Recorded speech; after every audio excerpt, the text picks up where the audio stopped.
See, I already got a question here. Good morning. It's evening here for me, but yes. Nice to see you all. Or did I say good morning? I probably said good morning. I should say good evening. Thank you, Valerie, for pointing that out. So, I am doing well. I hope you all are doing well. Mira, you actually will not need your Raspberry Pi today. And I know I said in the past that I would let you know if you didn't need your Raspberry Pi. I apologize. I did not give everybody the heads up, but you will not need them.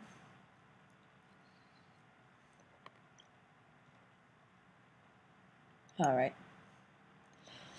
So what we're going to do today, we are going to take a look at Python and start to learn kind of a more traditional programming language. You know, we've already been working with Scratch, which is a programming language. Hello, Annika. But now we're going to move on to Python. And Python is a very powerful programming language. It is used by sites like YouTube and Dropbox. It's used by business professionals. It's used in many computer science classrooms.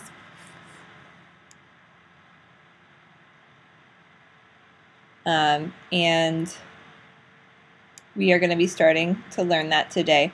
And a big reason that we are learning Python, other than just that it is a great skill to practice learning a different programming language, we are going to be using these on our Raspberry Pis to control Minecraft. And we're going to be doing that hopefully starting next week. Python is on the Raspberry Pi. We're not actually going to be using IDLE, which is Python's interactive development environment. It's called IDLE or IDLE. We're not going to be using that today. We will get to that. Yay, Minecraft. We're not going to be getting to Minecraft today either. We have to understand Python before we can get to the Minecraft aspect. Valerie, I'm not sure how to catch up on meetings if you're missing a lab. That's a question that I would shoot to Mr. Dubik. Mrs. or Mr. Dubik. So we're going to go ahead and get started as it is 6:04. And I wanted to start today with this video that I really love. It talks about why it's so important to learn coding. Oops. So let's start with that. It's called What Most Schools Don't Teach.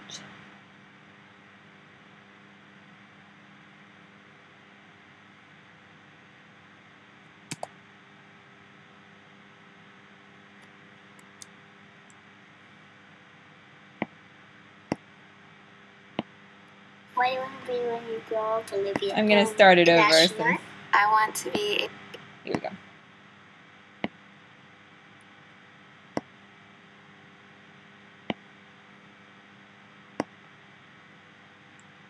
What do you want to be when you grow up, Olivia? An astronaut. I want to be a fashion designer. A basketball player. I want to be an actor. A doctor. A teacher. A chef. An artist. What do you want to be when you grow up? A mermaid. Do you know what a computer programmer is? Yeah, no. No. No. I think it's something that has codes and it's able to decode a mystery. I think that they... Wait, what? Computer programmer? No. Nowadays, just about everything requires some form of programming. So, what is it? Programming is basically explaining to a computer what you want it to do for you. When you're programming, you're teaching possibly the stupidest thing in the entire universe, a computer, how to do something. Programming is one of the only things in the world that you can do where you can sit down and just make something completely new from scratch, you know, whatever you want. It's really not unlike kind of playing an instrument or something, or playing a sport. It starts out being very intimidating, but you kind of get the hang of it over time. Coding is something that can be learned, and I know it can be intimidating. A lot of things are intimidating, but what isn't? A lot of the coding that people do is actually fairly simple. It's It's more about the process of breaking down problems than, sort of coming up with complicated algorithms as people traditionally think about it. I'm going to pause that right there. I think you guys can all agree with that statement. So the actual games that we make, the code isn't too complicated, right? When, if user pressing right arrow, move to the right. If user pressing left arrow, move to the left. It's actually the process of having to break down moving across a screen based on keyboard input, breaking it down into those blocks. That's what the challenging part is. Well, if it's fairly simple, why aren't there more of us doing it? Over the next 10 years, there will be 1.4 million jobs in computer science, and only about 400,000 grads qualified for those jobs. That's a shortage of 1 million people. So, how do you start?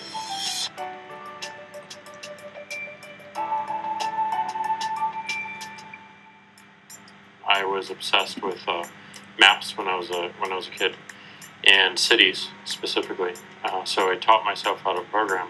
I had a very clear goal of what I wanted to do, which is to see a map of the city on my screen and play with it. Put things on the map, move things around the map. See what was happening in the city, how it worked, how it lived, how it breathed. The best early thing was actually using software to decide when the classes in my school would meet. And that put me in a position to decide which girls were in my class. The first program I wrote asked things like, what's your favorite color? Or how old are you? I first learned how to make a green circle and a red square appear on the screen. The first time I actually had something come up and say, hello world, and I made a computer do that. It was just astonishing. When I finally learned a little bit of programming, that blank wall resolved into a bunch of doors. And you open them, and finally you start to open enough doors that the light comes in. And to me, a finished program is like a structure filled with light. All the corners are illuminated. You understand the structure of it. It's a really serene feeling to have completed that.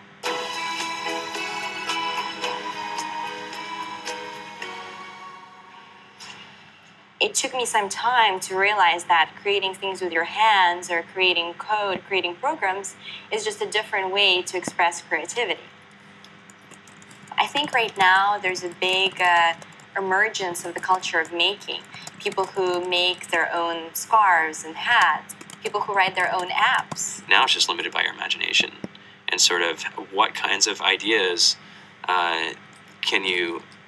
what kind of understanding can you build into the computer so that it can do these things that were previously impossible?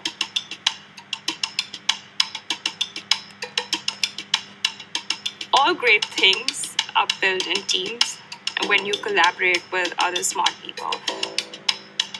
You're testing your ideas, you're stimulating each other. That's what makes us successful. It's not some flash of brilliance by somebody who then codes 24 hours a day for 3 weeks. It's what happened. The magic happens when we're all on the same page, collaborating and building something together.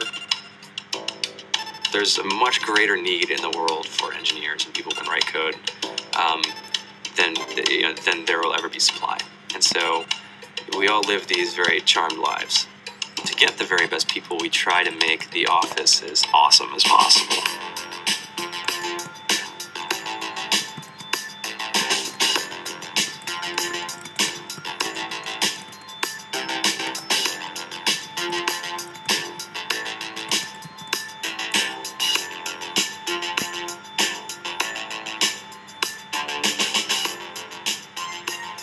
We have a fantastic chef. Free food. Breakfast, lunch, and dinner. Free laundry. Snacks. Even places to play and video games and scooters. There's all these kind of interesting things around the office and places where people can play or relax or go to think or play music or be creative.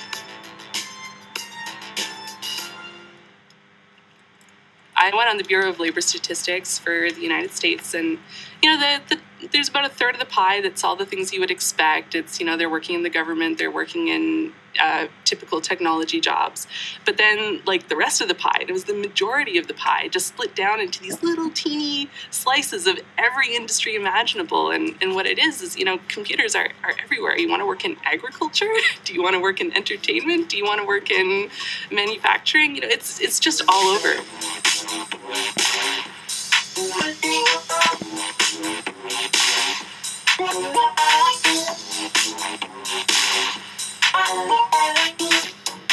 Here we are, 2013.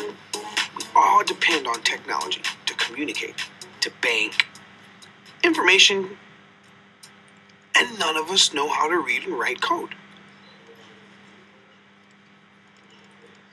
So you guys, what else? Who else has an idea of what we can change with our programming? What else can we do? Tiffany? What I saw my students take away from using Scratch and programming in our classroom is that they were willing to push through problems. It really builds critical thinking, it builds problem solving, and it's something that they can then apply to math in the classroom or their reading skills. We integrated science with this programming, and I saw my scores go up 30%. When I was in school, I was in this after-school group called the Whiz Kids. And when people found out, they laughed at me and, all these things. And I'm like, man, I don't care. I think it's cool. And We're the Whiz Kids, modern-day Whiz Kids. I'm learning a lot, and some of my friends have jobs. It's important for these kids. It should be mandatory to be a citizen on this planet, to read and write code. I just think you have to start small, right? And I think that's one of the biggest misconceptions about computer science and programming overall is that you have to learn this big body of information before you can do anything. You don't have to be a genius to know how to code. You need to be determined. Addition, subtraction, that's about it. You should probably know your multiplication tables. You don't have to be a genius to code. Do you have to be a genius to read? Do you have to be a genius to do math? No. No. I think if someone had told me that software is really about humanity, that it's really about helping people by using computer technology, it would have changed my outlook a lot earlier. Whether you're trying to make a lot of money or whether you just want to change the world, computer programming is an incredibly empowering skill to learn. To be able to actually come up with an idea and then see it in your hands and then be able to press a button and have it be in millions of people's hands, I think we're the first generation in the world that's really ever had that kind of experience. The programmers of tomorrow are the wizards of the future. You're going to look like you have magic powers compared to everybody else. I think it's amazing. I think it's the closest thing we have to a superpower. Great coders are today's rock stars. That's it.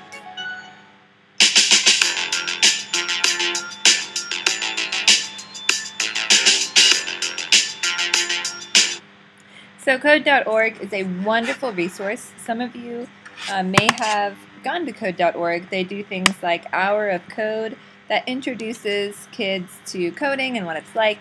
So code.org is wonderful. We're not going to use it today, but I love this video. Did anyone see something cool that they wanted to share or highlight in that video? Anything that they thought was like neat or something they hadn't thought about before? Maybe something surprising, like a person they weren't expecting to hear from. Let's see. The Black Eyed Peas guy. Yeah, I was surprised will.i.am made that video too, but I thought it was really neat. I wonder if they reached out to him or he reached out to them.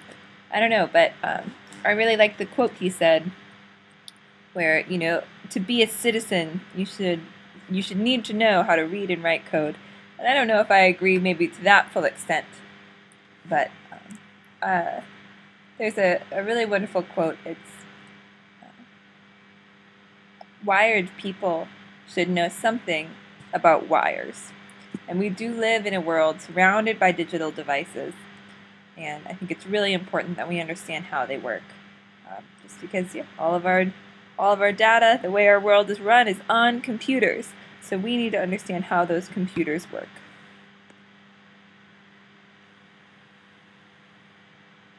Yeah, there were social media people. There was Zuckerberg was on there. I think he was a big creator of this video. There were several people. Someone asked about.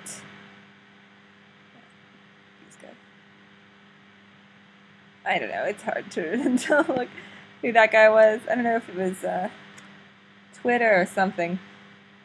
Someone asked who started Instagram. And those were two people in their 20s, Kevin Systrom and Mike Krieger.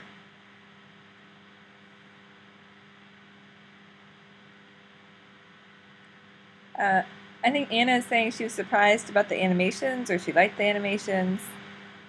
Good. I'm glad you liked it. All right.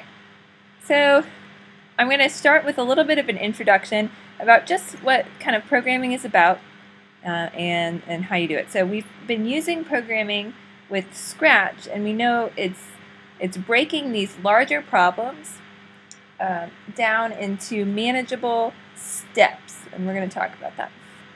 So you can do that using line-based programming, like we're going to see today. So first, we want to talk about what is computation. You know, you hear about,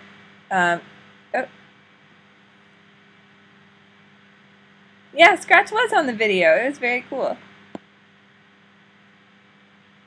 You know what that was me was. But you hear the word computer. We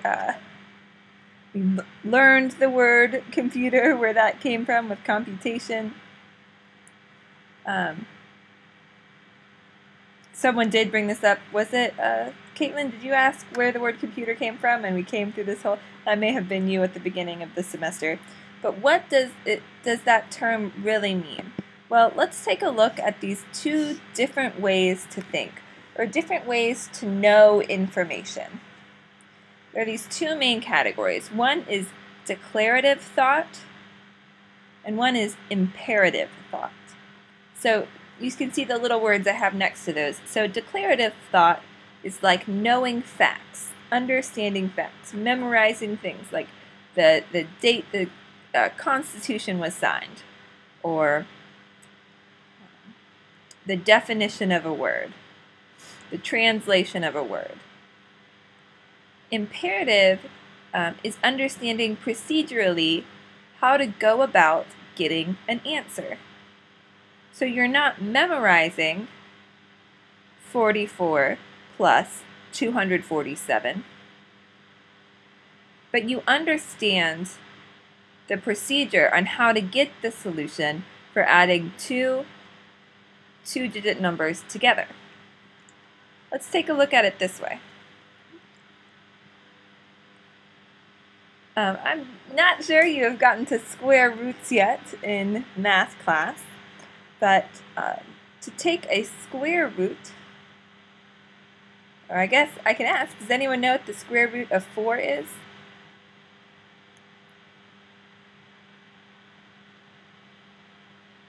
Ooh, someone has their hand raised. Holly, what's the square root of 4? Isn't it 2? Yes. Wonderful, Holly. Holly, how do you know the square root of 4 is 2? Because like 2 times 2, so it would be times itself to get the number. Yeah. So great. 2 times 2 is 4. Great, thank you. So Holly is correct. So 2 times 2 is 4. So the square root of 4 is 2. To get the square root, you find a number that you can multiply by itself to get the number under the square root. So the square root of 16 would be 4 times 4.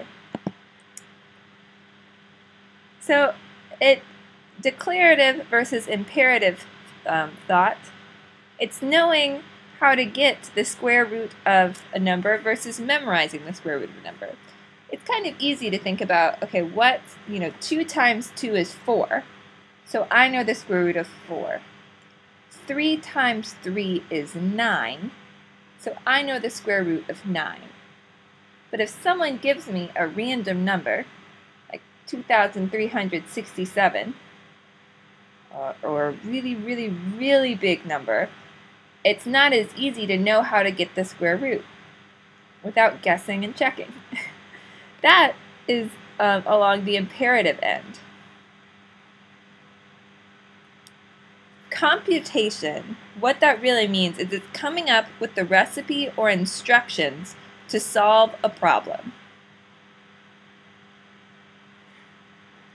And a big step in that is knowing when you are finished. So I can actually pull up, in order to find the square root of a number, you have to go through an algorithm, which is just like a very fancy math equation, you can say, that's going to get run many times to give you an answer. It's a procedure for solving a problem.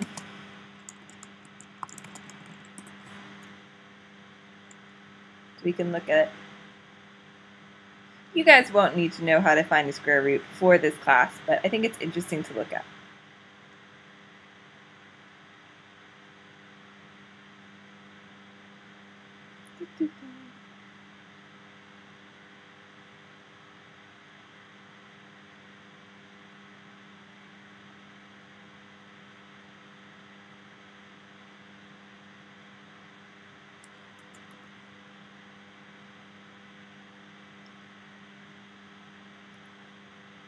I apologize, this is taking longer than I...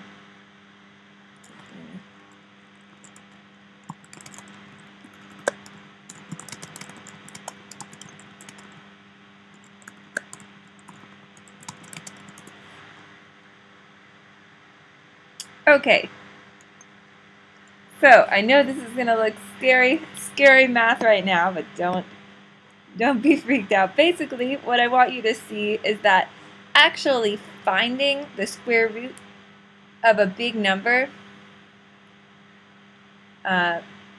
is, oh no, that's not even what this is. I apologize, you guys, I can't find this algorithm.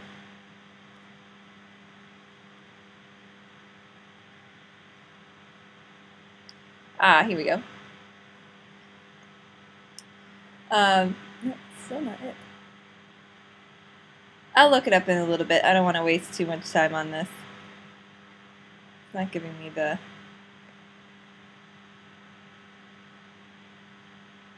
There we go. This is it. I know you guys are like, that looks the same to me as the first, or maybe you're not. But actually being able to find the square root, if you can't just multiply two numbers together, is much harder than it seems. And you have to run this. Look, you see this dot, dot, dot kind of continues on continuously. You have to run it many, many times. So being able to come up with that recipe or instructions to solve your problem or to find the square roots, if you will, that is computation. Now, in the programming that we will be doing, our recipe or instructions won't be for finding the square root of a number. We'll be trying to come up with the solutions for things like adding a block that follows a player in Minecraft. But in order to do that, you have to take that big problem or that big challenge and break it down into individual instructions that can be followed procedurally. And this second part, knowing when you are finished, you have to have some kind of end test to know that what you're doing is correct, to know that your answer is right, to know that the square root of 55 kajillion is actually 27 kajillion, let's say. And we have that for square root. If we multiply the two numbers, they should equal the number under the root. Okay, we're no longer going to talk about math. I know someone wrote, what did they write? Mental abuse to humans as math. Whoops, whoa. Hey, Anna, I understand we're not going to watch it until the end of class, so please stop sending reminders on the animation, okay?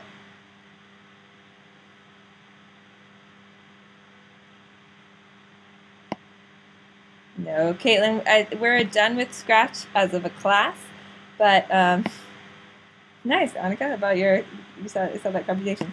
You guys can absolutely still do Scratch on your own, but we're done in class. Okay, so a little bit about early computers. The really, really early computers, if you guys can remember, were made to perform one task.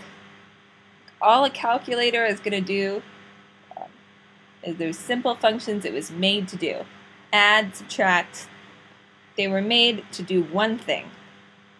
Now, you can provide a sequence of instructions for your computer.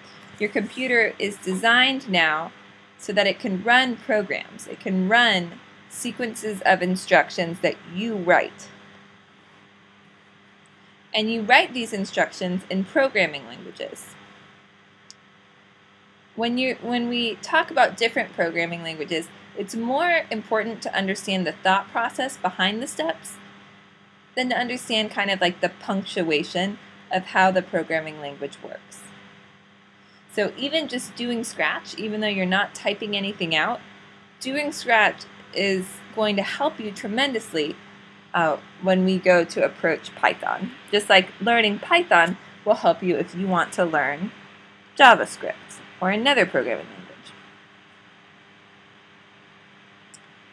And you might hear about syntax or semantics errors in programming. Syntax, when we talk about syntax, we're talking about the grammar of a code. And semantics, we're talking about the logic. So I give this example. If your programming code has an error in syntax, it would be like writing a sentence without a verb. So the cat blew, and not blue like blue air. I can say the cat yellow. This sentence isn't correct because it's not following the rules of the English language. There's no verb, so it doesn't count.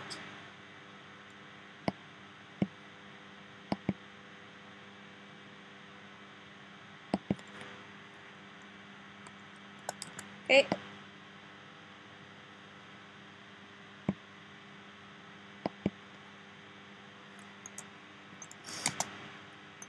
A semantic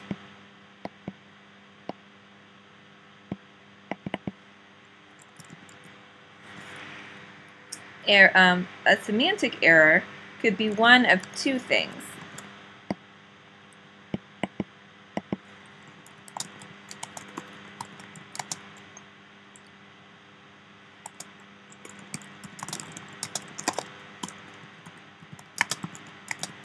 Kind of typing up some solutions here.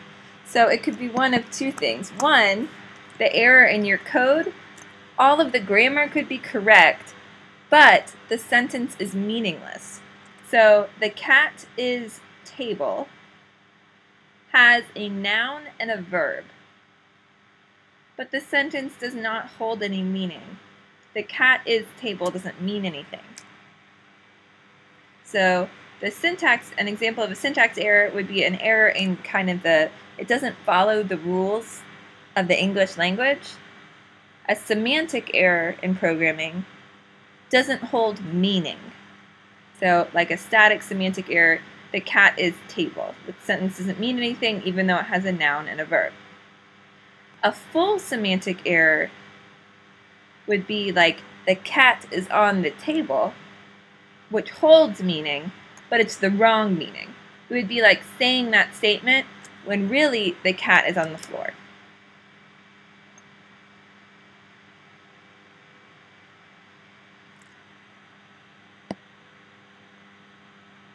Oh no, Anna, you aren't being obnoxious with your reminders. I just wanted to go ahead and let you know I wasn't going to get to it till the end.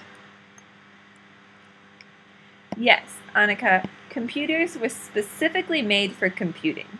In the beginning, they were designed to take on these big problems, and over time, they changed because people saw that, you know, if they made them programmable, if they made them so that they could approach different problems, they could be really, really super useful and wonderful machines. But it took many years for people to really understand the full potential of a computer.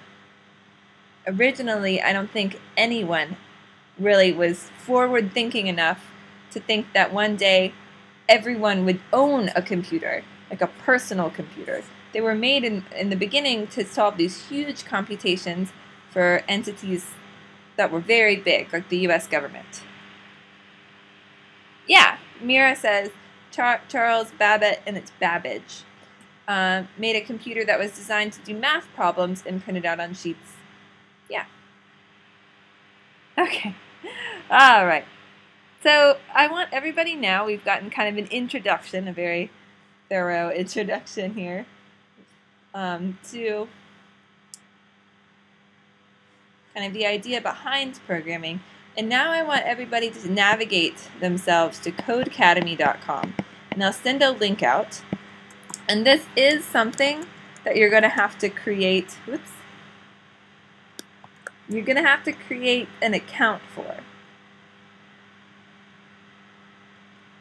Now, if you can't create an account today, that's okay. You can follow along with the recorded webinar after you get kind of your parents' permission or your parents' help. Codecademy is a wonderful site.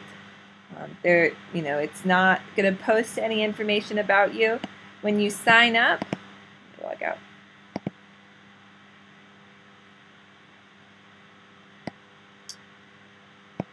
You can go ahead and hook it up with your Google account for this course, but I would not hook it up to Facebook. I just think that this class should be separate from your social media. And I really would just recommend you to go ahead and put in your Gmail email and create your own username and password, as opposed to just clicking this button. Just kind of separate your different accounts. So you'll go to codecademy.com and you'll create a username and sign up. That's okay. Everyone's remembering Babbage. That's great.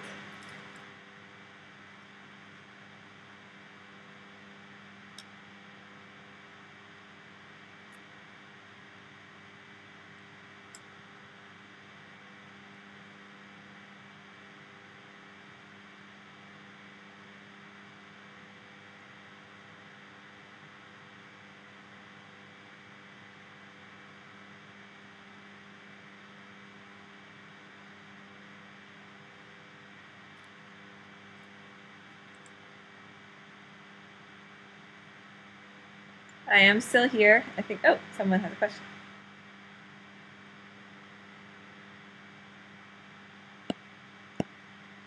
Hi, Caitlin. Ms. Stuvik? Yes. When it says, what are you interested in, what are we supposed to click? Oh, that's an. I'll enter another email just so I can kind of follow along with you all. I'm pretty sure you can just leave it blank, but let me try.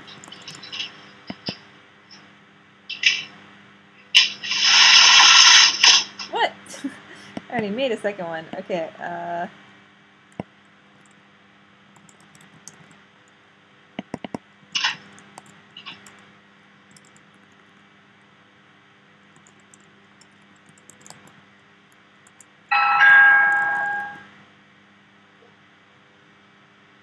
Okay, so this is Caitlin. This is what it looks like, correct?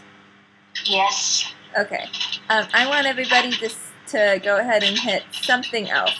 I'm going to mute you, Caitlin.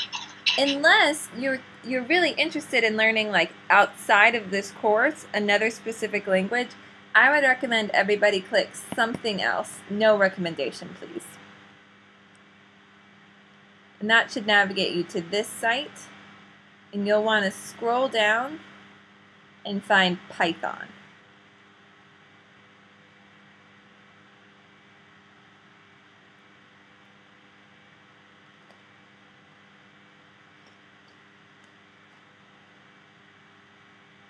So Mira was asking a similar question. You should pick the one all the way on the right that says, I don't want a suggestion.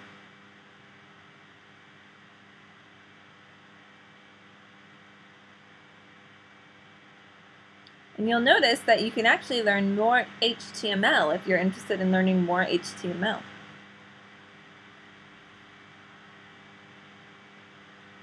Yeah, 13 hours, I know. We won't be doing all 13 hours. I just want to introduce you to kind of practicing writing in Python. what it feels like to write those commands before we get started with our Minecraft Pi commands. Please raise your hand once you are ready to continue. If you can't raise your hand because you're on an iPad or something like that, you can type me a message when you're ready to continue.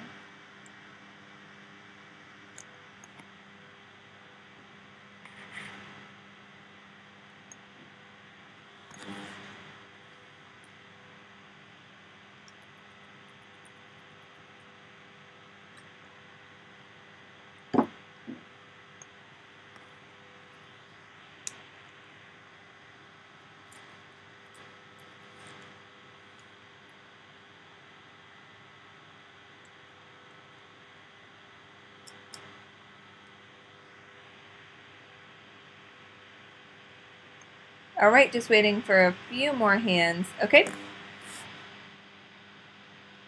Just 2 more.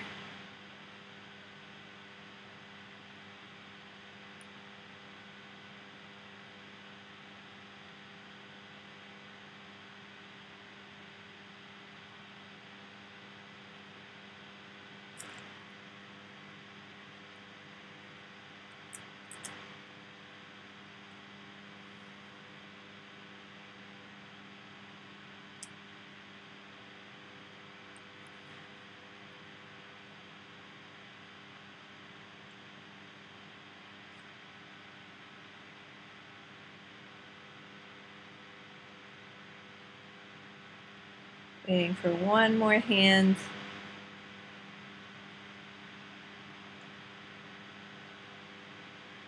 Margot, I saw that you're using an iPad, but I'm just waiting on one more person to either message me or raise their hand.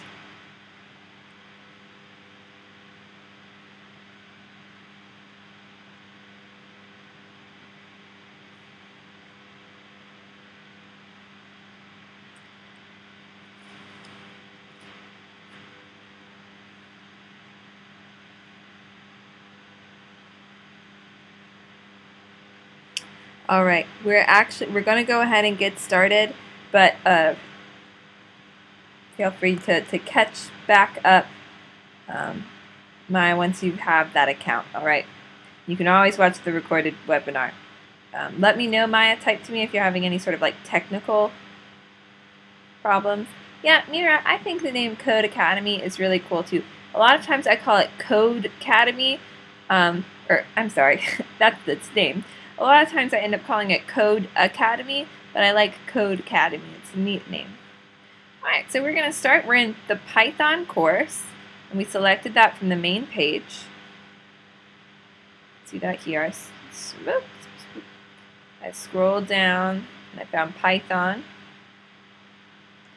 And we are going to go ahead and start this first lesson. And it's about Python syntax. So go ahead and click on that.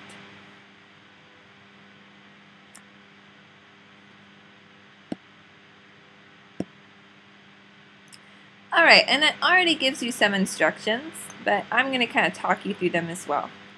So this is where you go to read kind of an introduction on the information that you're learning in this lesson. It is incredibly important that you read the stuff on the sidebar. That's what helps you learn. It's one thing to be able to just get to the next lesson.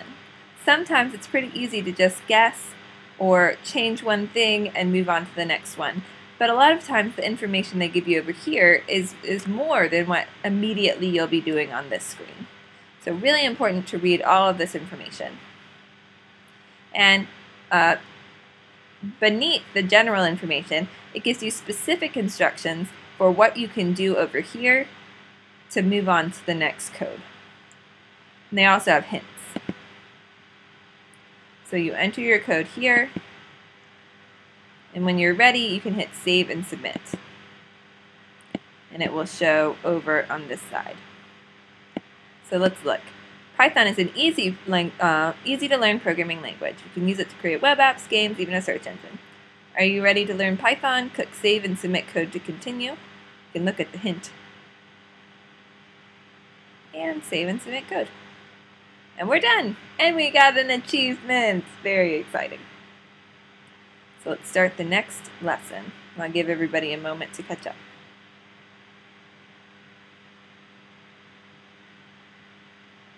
I clicked on the very top lesson called Python Syntax.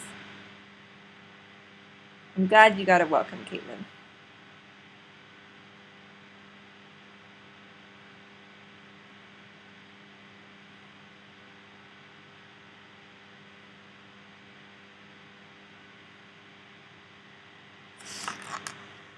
All right, so the first thing that they're going to talk about are variables. And let's see, the little introduction, creating web apps, games, and search engines all involve storing and working with different types of data. They do so using variables. A variable stores a piece of data and gives it a specific name. The way I like to think about variables is as a box with a label on the outside. You can put a piece of data, like a number or a word, inside the box, and you can remove it and replace it with another object. You can also remove the label off the front and change the name. That's really redefining like a new box, or getting out a new box with a new label, but same thing. Okay, so here in the example, they're taking a box with the label spam on it and putting the number 5 inside. So they want you to set the variable myVariable equal to the value 10. So to do that, on line 2, you can write my underscore, which is shift and then the dash, variable, and we use the assignment operator that looks like the equal sign to assign it the number 10.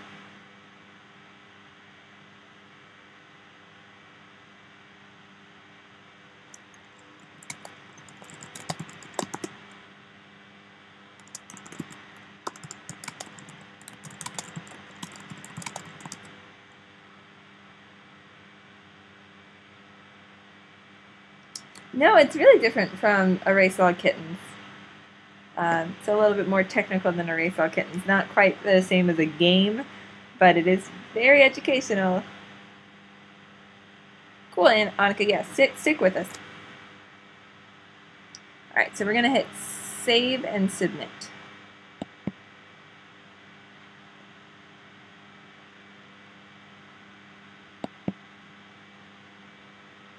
Yay! So we just stored a number in a variable.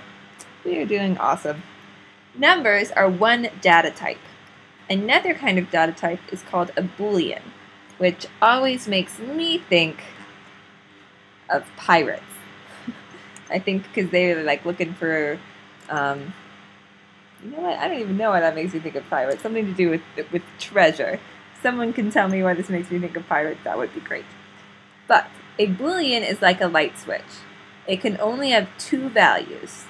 So it can either be on or off. And in programming, that's considered true or false. So if you guys remember, we used if statements in Python. And certain pieces of code would run if a condition was true. Those blue blocks were called Boolean blocks. Or, you know, they would check. So if right key being pressed, well, right, you know, is the right key being pressed can either be true or false. It cannot be in between. Either that right arrow key is being pressed or that right arrow key is not being pressed. So these are another kind of data type. So Python understands numbers. Python also understands the words true and false as these two different states. So the expression 3 plus 3 is equal to 6 can reduce to the Boolean value true. So that's a true statement or a true expression. 3 plus 3 is equal to 8 is not true. That is a false statement. Note that true and false have a one capital letter.